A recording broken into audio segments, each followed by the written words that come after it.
Good morning, or good afternoon, or good evening. Welcome to the Tri-State Intro to Quality Install program on heat pumps. My name is Peter Russin. I'll be narrating this training video. The topics that we're going to be covered. This is a general training program. For what you're watching today is the first module. It's about 40 minutes. Provides an intro to Tri-State, heat pumps, technology, points of emphasis, and incentives available. There will be followed by two other modules, a 30-minute sizing equipment and system design module, a 10-minute selecting equipment with appropriate capacity, and then we have approximately 20 minutes of high-level commissioning. There are external web links that talk about taking external pressure readings and an airflow test. Again, those are external web links by professional HVAC trainers. If you have trouble with any of those links, please let us know, but they should be good and live. And then coming in Q4 of 2024, we're shooting a new video using superheat and subcooling and service tools, how to use those readings during an install, and how to properly charge a system in the cold. We know a lot of these systems will be going in cold weather, so we want to emphasize and provide some training tools on that. So who is Tri-State? Why are you watching this? Well, one, we're a not-for-profit association of 44 members, including 41 electric cooperatives and power public districts. We serve from Montana down to Mexico, mainly in Wyoming, Nebraska, Colorado, and New Mexico. We deliver power to 1.3 million rural electric consumers and cover nearly 200,000 square miles in the West. That is approximately about the size of California. We serve a lot of area. We are not for profit. We're owned by our members. So everything that we're driven by is how best to serve our members and our members and consumers that ultimately own Tri-State. And we're very excited about this because we believe that heat pumps can really help people reduce energy poverty, reduce electric spending, or utility spending in rural areas which has a high level of propane or wood. So again, why do we support heat pumps for space conditioning? I love this picture. It's kind of why rural electric co-ops were first formed in the 1930s. We are owned by our members. It is to improve people's lives. And then if you look at this map on the side, we serve a lot of the poorest areas of the West. And so again, this is a member service. We believe that heat pumps can deliver, along with insulation, a solid home, a solid building for families. And this training will help us ensure that the correct equipment or equipment that we believe is beneficial to our member owners is installed. So we do this and we incentivize up to $450 per install. This is our care to you to get that equipment into our members' homes. So first to say how you qualify for it. You can take an approved manufacturer heat pump training, whether that's from Mitsubishi, Rheem, Gree, Lennox, all of them have it. Or you participate in the XL Colorado or Platte River Power Authority Efficiency Works program, where you take this 2-hour training. So if you've taken a training with a manufacturer or you participate in XL's program or PRPA, stop right now, email me, here's my email below, and we'll go ahead and put you in a different module that you can take for about 20 minutes with me on the phone or one of our other members, relationship managers here at Tri-State, just to understand how to fill in the correct paperwork to get that for up to $450 per install. But if you haven't done either of those, take this 2-hour training. Roughly, again, there's some external links, but roughly about 2 hours. And you'll be able to go ahead and earn up to $450 per install. At the end of each module, there's a list of questions that need to be submitted to Tri-State. Right now, email peter.russin@tristategT.org, and the link can be found on the training homepage. The second thing that we also ask you to do is agree to be listed in the Tri-State program websites, which may include levelectric.org for Colorado installers, Clean Energy Collective, it's our on-bill program administrator. They have a list of contractors that can provide on-bill repayment, and then also take up any follow-up trainings or annual update. So that training in the fall, we'll send that out to you, or I should say early this winter, we'll send that out to you, and then we'll ask you to go ahead and take that as well. What this program does not do, this is just a high-level program. It does not replace any manufacturer training offered. Manufacturer training is still the best way to take this training, and always follow manufacturer installation guidelines. We cannot replace this. We cannot replace the knowledge that you have that you've learned doing installs inside of your own business. Hands-on training is always the best. We cannot replace that. Um, but we try and offer this, seeing as we serve a large rural area, to get information out to you um, in hopes of putting in the right equipment or the equipment we deem correct for our member systems. So, why are we here today? Well, heat pumps are really a great tool, and even two-stage and multi-stage heat pumps are important, and they do qualify for our program. But I also want to talk about variable speed heat pump components.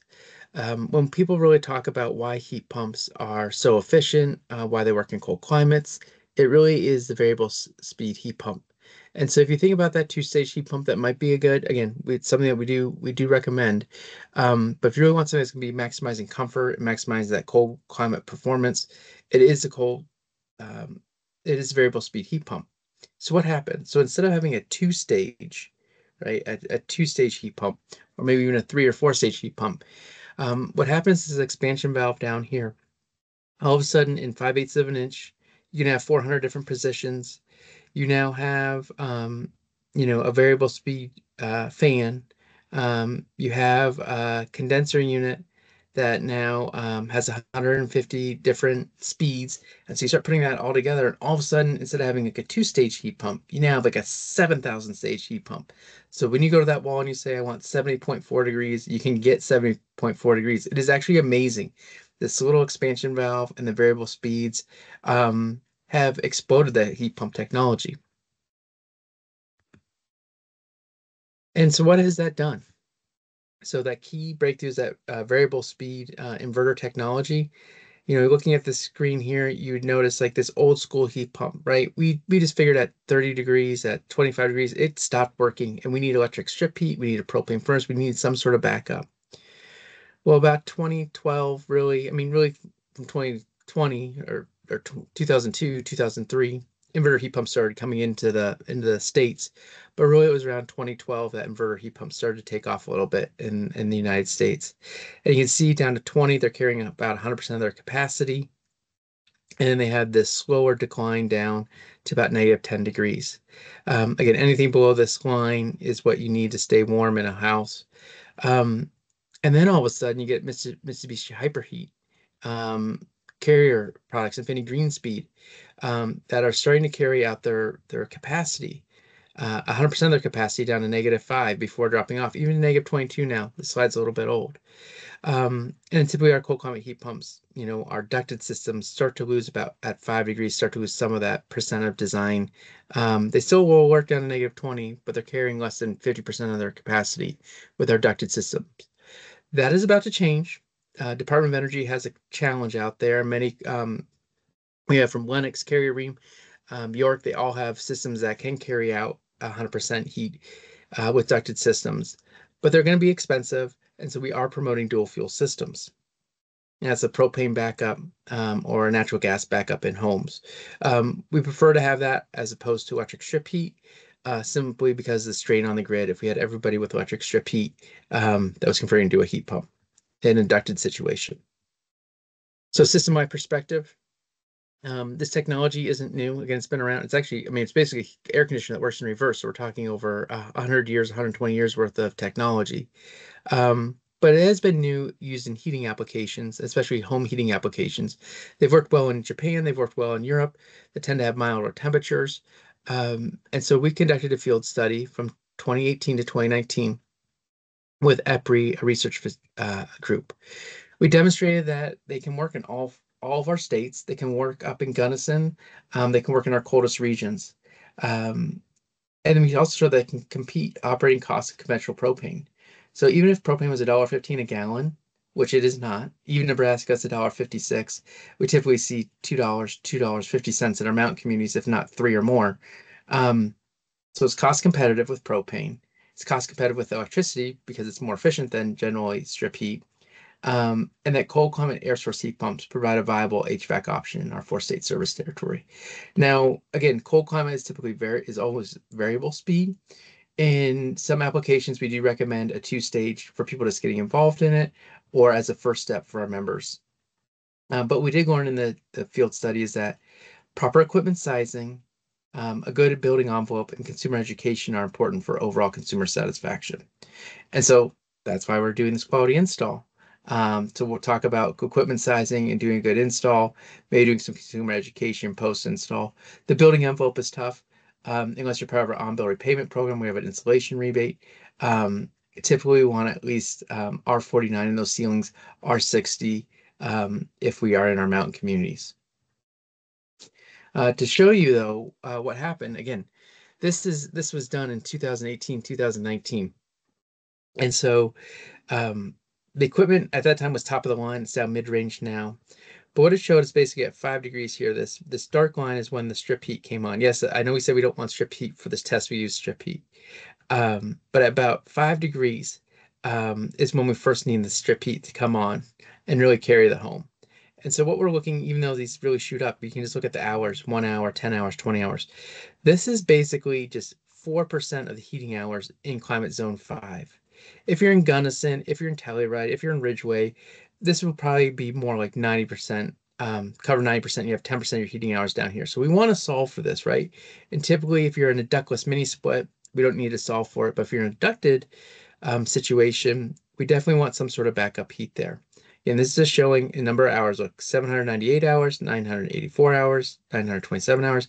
There are many more hours being that heat is needed above 5 degrees than is below 5 degrees. We still want to solve for 5 degrees, but if we can just get in just good basic equipment, even a two-stage can get us down to 15 degrees reasonably without being too oversized. And again, I said this equipment was in 2018. It was top of the line. Well, that same equipment today is now a 7.8 HSPF2 or 15 SEER2. What is that? That is the Energy Star baseline of today. So again, this equipment is really available, and it's not, you don't really have to reach to the stars to get equipment that works in cold climates, and even a variable speed or two-stage can be useful and beneficial in most of our service territory. So technology that we encourage. I've mentioned it more than a few times, but we do increase the we are our goal is to increase the installation of dual fuel heat pumps. So we want to eliminate standalone propane furnaces, and we want to end the install of new central AC equipment. So we're targeting AC replacements. We know when you're in Wyoming or you're on the Western Slope, we don't have as many AC replacements. Um, but anybody that's thinking about doing an AC or anybody that has an AC replacement, this is what we want to have is a heat pump instead of an AC only. And we want to promote ductless mini splits for baseboard electric heat replacement or home additions. I have in my home addition, we put a mini split down in Denver. It works great. I've learned a lot about it. The other thing about it is if you are replacing baseboard heat with a mini split, you now have opened up space in the electrical panel to add in an EV charger to do a heat pump water heater. There's other things that can go into that house to electrify that can reduce the overall cost for our member owner um, through electricity. And we also promote insulation along with heat pumps. Again, we want to see that R49, that R60 in those attics. I know it's tough to cross sell, but if you just pop up and look in the ceiling, which you need to do anyways for a manual J or sizing calculations, we want to do that and provide some options for our member owners. The other thing that we're putting together for this class is to show that not all 2 tons are the same. It's hard to get into that says, hey, this is rated at 36,000 BTUs or this is rated at 24,000 BTUs. Well, that's going to be at 47 degrees. Um, they start to have different performance. Like I said, here's a Daikin. Mitsubishi would be the same. It carries its performance all the way out. 100% capacity, even down to negative 13 here for this Daikin or this other Daikin. It carries again to negative 23, carries 80% of its capacity. Well, here's a generic cold climate heat pump up here that again starts to drop off a little bit more. So what we want to do, and then your traditional one, and starting to drop off 50% capacity at 17 degrees. What we want to do is show you that you've got to find your product tables, ask your distributor product rep, use a NEAP database. What is the design? What is the capacity of that unit at 5 degrees Fahrenheit, at 17 degrees Fahrenheit, at negative 13 degrees Fahrenheit? Whatever you're trying to design that system to, understand what the capacity is, and then have backup heat for it if need be.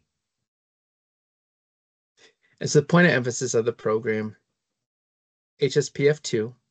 A lot of stuff comes in SEER 2. That's great. Get SEER out of your mind. For most of our service area, we are heating dominated, or this means that we need, we have colder temperatures. So HSPF2 is more important to us than SEER 2. COP and capacity at 5 degrees Fahrenheit. You'll hear me talk about that a lot through these videos. Why that is important. Again, we can capture 90 to 96% of our heating hours for all of our member systems at 5 degrees Fahrenheit and warmer, which means we have just a small problem that we're trying to solve below 5 degrees Fahrenheit, which can be more expensive, right? So if we can have these solutions at 5 degrees Fahrenheit, we'll put in systems that are a little bit more reasonable for our members. And then best practices for cold climate installations, especially around places that have snow. So one thing to note, we have moved to Energy Star requirements. If you don't know what they are, the minimum standard for Energy Star is now SEER2 of 15.2 and HSPF of 2 of 7.8. To be considered a cold climate Energy Star, to meet their other requirement, their higher level, if you're a ductless system, it has to be a SEER2 of 15.2 and an HSPF2 of 8.5, along with a COP at 5 degrees of at least 1.75 and a capacity ratio of 70% between 5 degrees Fahrenheit and 47 degrees Fahrenheit. As you can see here, again, that drop off, they want to minimize that drop off at 5 degrees Fahrenheit and still have good performance. We're tied to 5 degrees Fahrenheit. The EPA is tied to 5 degrees Fahrenheit. It is a good standard that we have.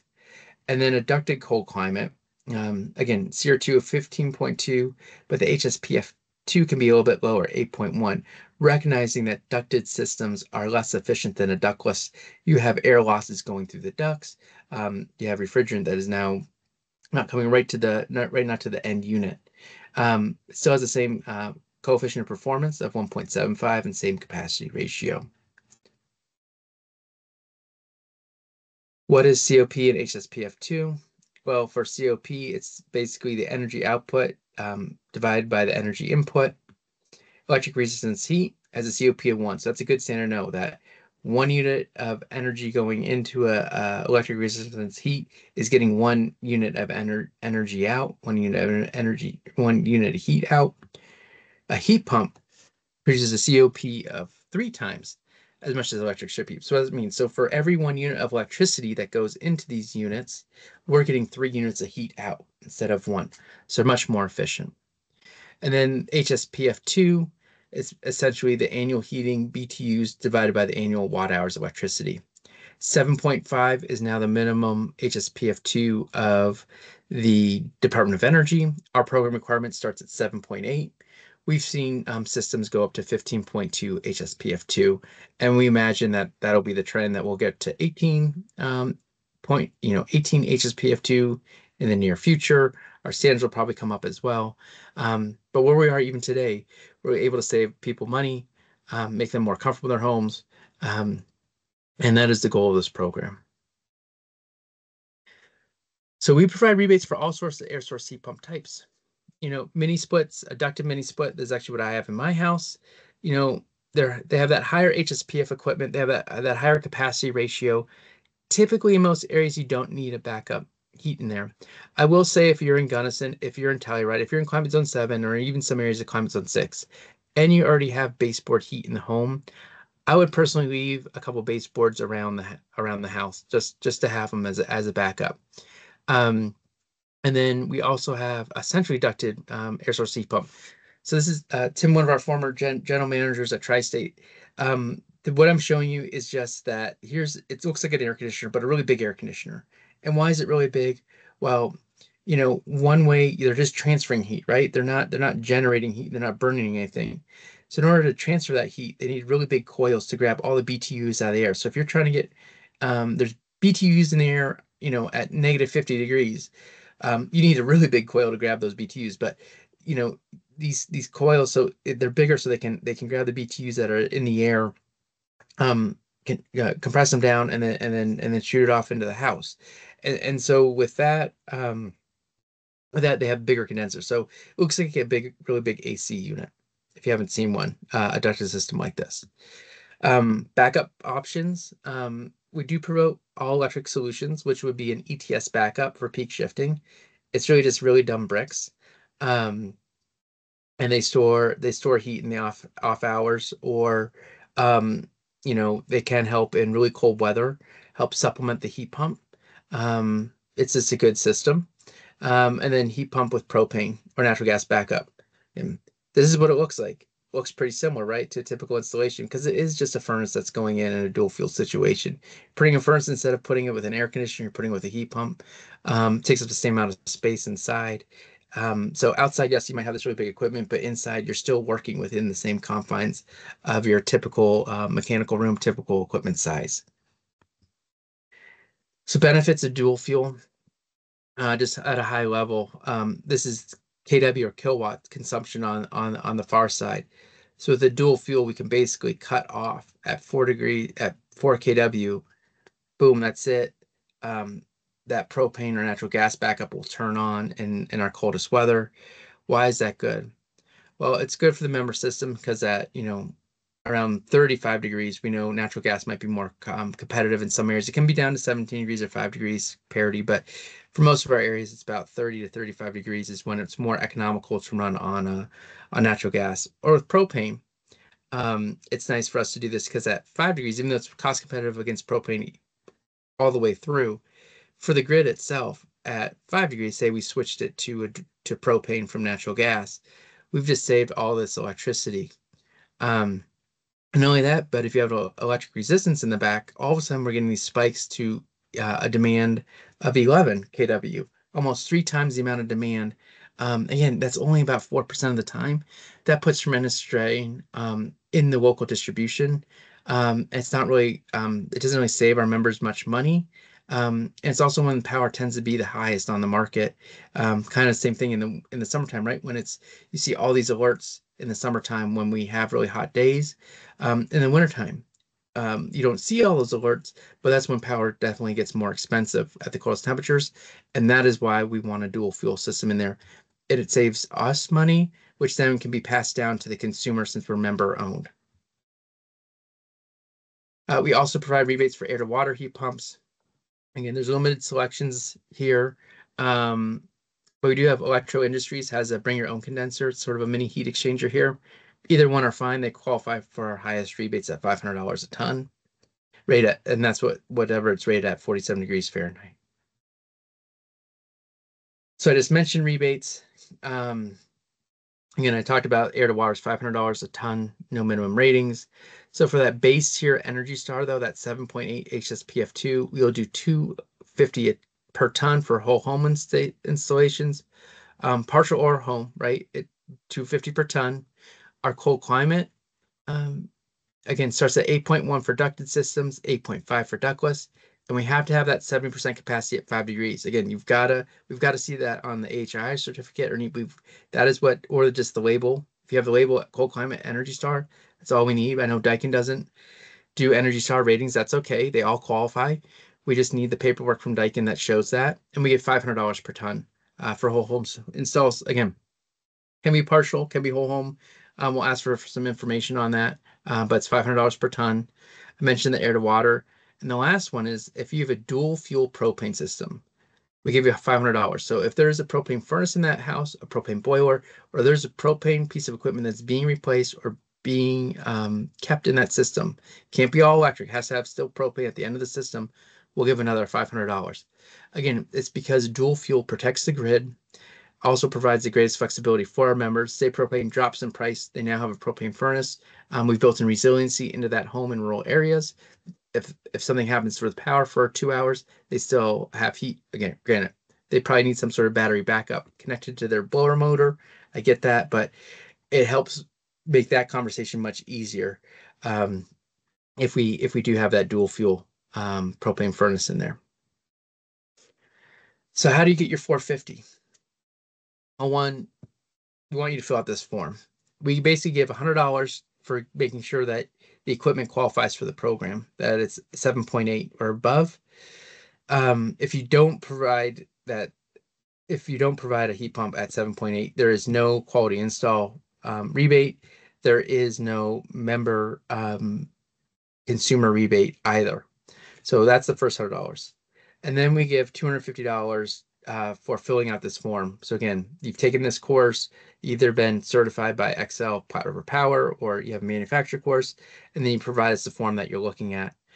And then, so that's $350. And then if you're doing an AC replacement, remember I said that's one of our target market. If you see an AC unit that's out there and you replace it with an air source heat pump, we'll give you another $100. That's how you get to that $450. So most of your installs will be $350. But if you do have an AC replacement that's turning into an air source heat pump, that's $450. We also offer other training opportunities. Santa Fe Community College, we have EPA 608 training available for you, additional static pressure training, whatever you might need, just let us know, and we'll provide some additional training for you. But if you don't have your 608, you need it for the program. You need to just be compliant with federal regulations. We offer a free course through Santa Fe Community College. So taking a look at the form, this is what you're going to provide: the consumer's name, utility name, the address. Again, if you do heat pump water heaters, there's some incentives there, so you can fill out the top. But for the heat pumps for space heating, this is what we're looking at. The home type: is it existing? Is it new? Is it a townhome? Is it a commercial building? Percentage of the home heated with equipment. Again, maybe you're only doing 30% of the building, maybe you're doing 50%, maybe you're doing 100%. What percentage of the home are you heating, and the square footage of the building? Foundation type: existing heating system being replaced. Again, this is where if you circled AC replacement, you get that bonus in there. Propane furnace, what's in there? Again, that would be our just some good information for us. And then backup supplemental heat. Again, if you have a ducted mini split, we'd expect this to be none in most cases, not all. And then did you put in electric strip heat, electric baseboard heat, or is there something else? Is it dual fuel, right? So if it's dual fuel, then what's the balance point? Is it 5 degrees Fahrenheit? Did you set it at 17 degrees Fahrenheit? What we think you should be setting it at 5 degrees Fahrenheit or 17 degrees, but what did you discuss with the customer, and put that in there? There's no right or wrong answer. We would just like to know because it affects our savings calculations that we provide. And so that's it. That's all you put in there. And then the next step, the next box below that is you put in the information, AHRI number. Potentially you might have a combo that doesn't have an AHRI certificate. That's okay. Just let us know the SEER2 and HSPF2 and the output door capacity at 47 degrees. That's what we really need. And that will get you the $100. To get to the 250 or that 350 level, we need the sizing information, right? So how did you do a block load? Did you do manual J? We'll talk about that in another section. The capacity at 5 degrees Fahrenheit shows up here. We want to know what that is. Write that in there. Maybe you didn't do a block load. Maybe you didn't do manual J. Maybe that you realize the duct sizes was restricting the size you could put in, the size of the heat pump you could put in the home. Well, you can put that in there that, duct size, we could only put this much, this type of system in, and we'll accept that as well. And so this is our first step. So, and then if you're doing a mini split, right? If you're doing a mini split, you're done. Yeah, you got your 350. If you're doing a ducted system, we do ask for an airflow test. Measurement method, calculated CFM per ton, and then is it within 15% of the required CFM from the manufacturer's table, whether it was low, mid, or high settings.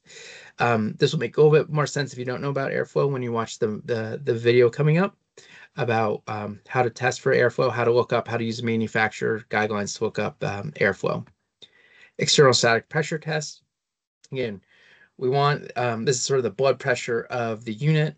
We have many systems are typically around 0.5. If we get too high of a external static pressure, it means it's restricting the amount of air that can go through the system, or it's pushing it harder. The equipment is going to be run very hard and not have as long as an operating life. And so again, just tell us how you measured it. You take your return static pressure plus your supply static pressure. Again, ignore the minus sign on that one, and that gets you your total external static pressure. We do have a video coming up again on this, on how to measure static pressure, and it is something that we require on ducted systems, along with that airflow test. So if you give us those 3 pieces on a ducted system, now you qualify for that 350. So again, why are we doing this? We have a lot of propane in our system. We serve a lot of rural areas. And so this is just a quick chart about what to compare the cost of uh, running a heat pump with power that costs 13 cents per kilowatt hour, which is kind of high in our service territory, but at the retail level, versus propane. And so even if you have an 80% efficient furnace and you had propane would have to cost 76 cents at 47 degrees, right? Because that COP is pretty high, 3.75. Um, in order to be cost comparative to heat pump running electricity at 13 cents. And say at 5 degrees and you have a COP at 2, or if you have a COP at 2 at 17 degrees, wherever that COP runs at, if you had an 80% efficient propane would have to cost $1.41 to be competitive with an air source heat pump. Now, say our member has, uh, let's say the cost of their power is only 10 cents, or maybe it's only 9 cents. Now propane would have to cost basically, $1 or 80 cents. So we can talk about this in each member system if you need some help with that. Even with a 95% efficient furnace, we are well knowing that propane basically costs $2 or more most of our service territory. I know Nebraska is closer to $1.50, but most of our service territory it's $2 plus, if not $3 plus in our mountain constrained communities. There's no reason to be putting in a propane furnace without an air source heat pump. It is doing a disservice to our rural areas. They're going to be paying more on their utility bills. And even if it's a two-stage heat pump, they're going to save so much money when paired with a propane furnace as opposed to not being paired with one, um, that we can really impact people's lives in a positive manner. Natural gas parity is coming. And you see, as pull up Atmos, they're a large provider in our area in Colorado. We track 17 different natural gas costs and providers through our 4-state service territory. You can see though, once you get to 30 degrees, kind of in most of our areas, is when that changes. This is again at the 13 cents, 13 and a half cents. So if you might have power at 10 cents, maybe this drops down to 80 cents and it's instead of $1.20 here at 30 degrees. So it's going to be very um, it's another calculation that has to be done. So if you're in San Isabel's territory down in southern Colorado, go ahead and set that balance point at 5 degrees Fahrenheit. The cost of therms are very expensive there. San Isabel has a low cost retail rate. It's very cost competitive, parity down in natural gas.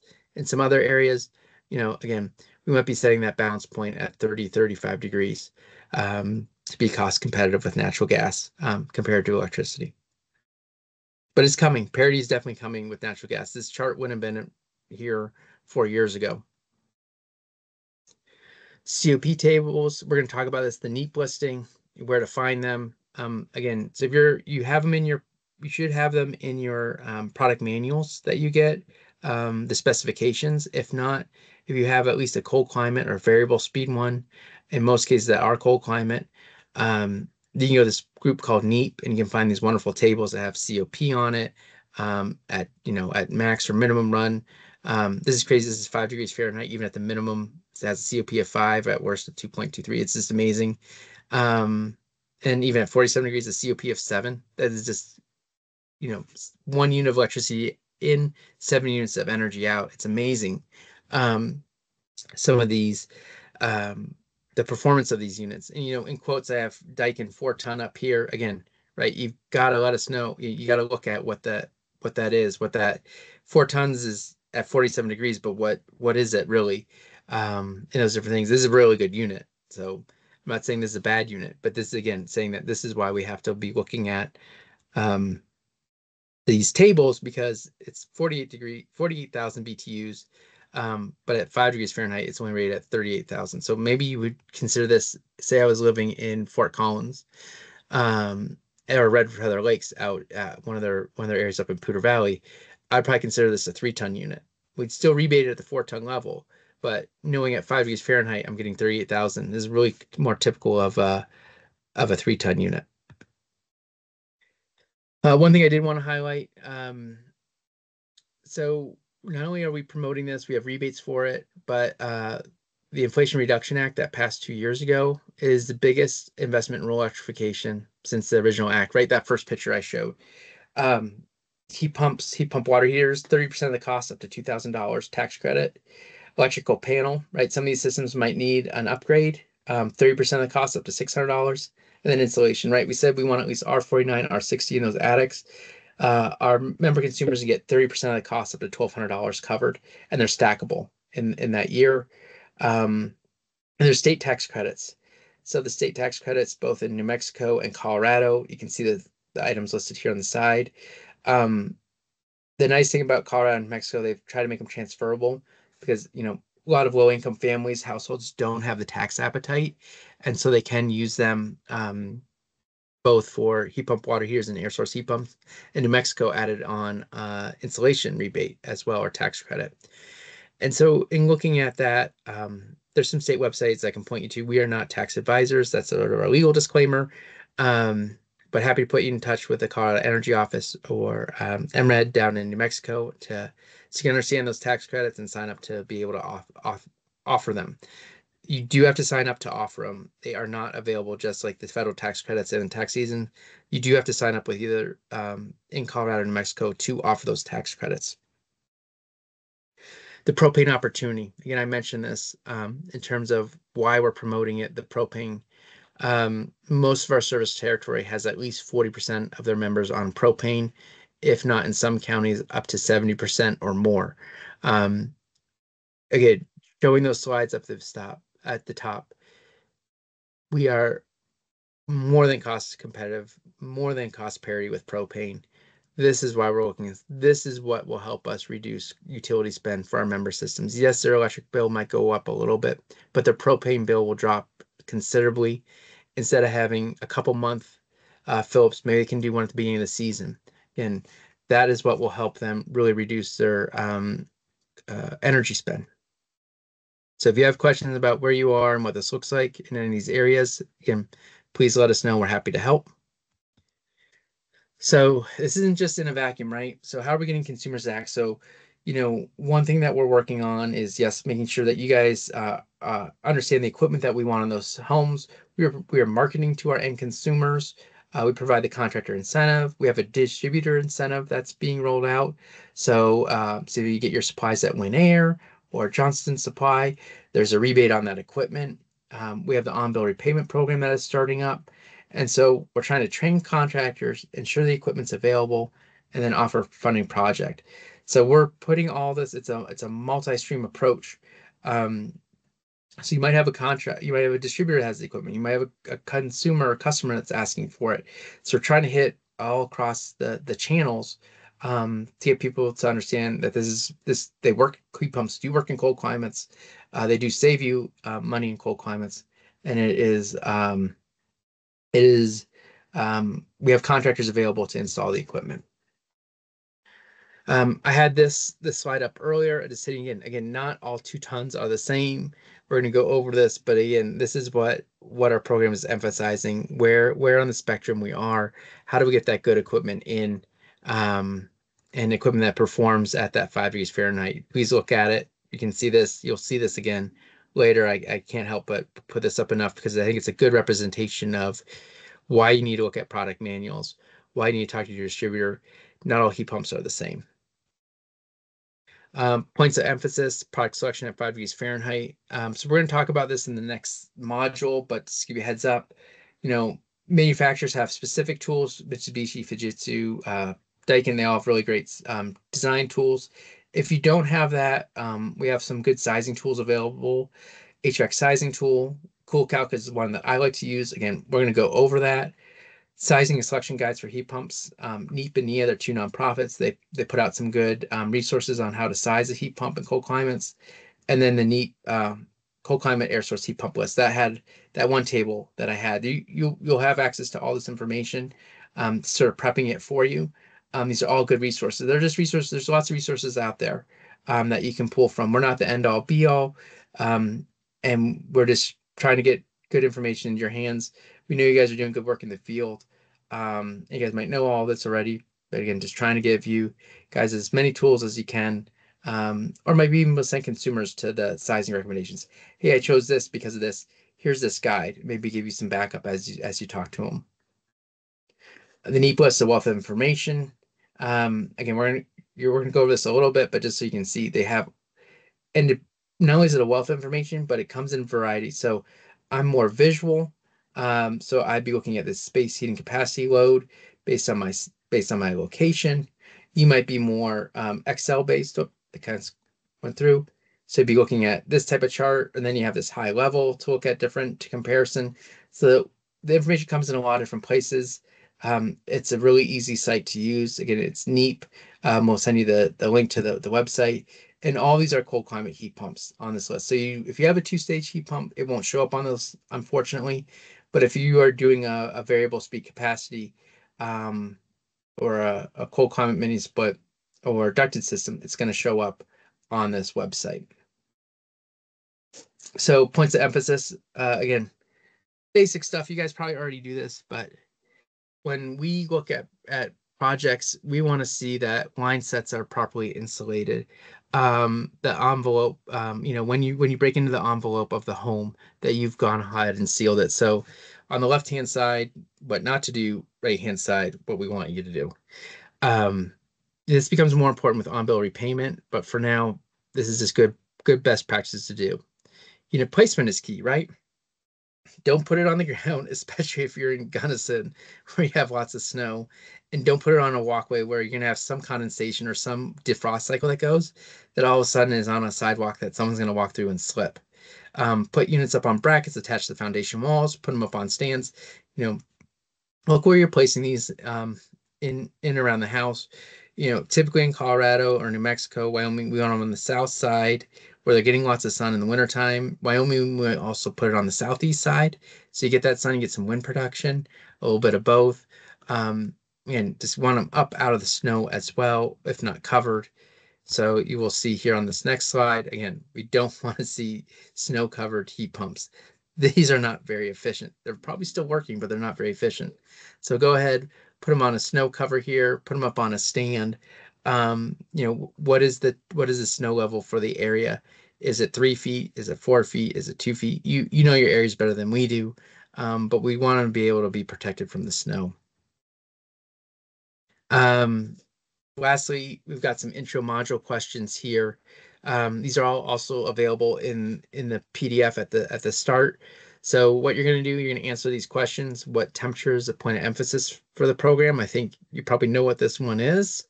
I've talked a lot about 5 degrees Fahrenheit, I think. What is the minimum HSPF2 for consumer or contractor incentive? Again, because that's on the sheet, you can look at that. So what you'll do is you'll answer those 2 questions, and then you'll email them to me. But we want you to do that after you've watched the 4 modules, or go through the 4 modules we've discussed. So this is just module 1. There's 2 other modules, and there's some web links. There's 10 questions total. Emails to me at the end. Also, if you have any questions about the program, about the form, or about this module, please go ahead and let us know, and we're happy to help go through that. We're just a tad over 40 minutes on this one. But again, thank you for watching, and we look forward to your participation in the program.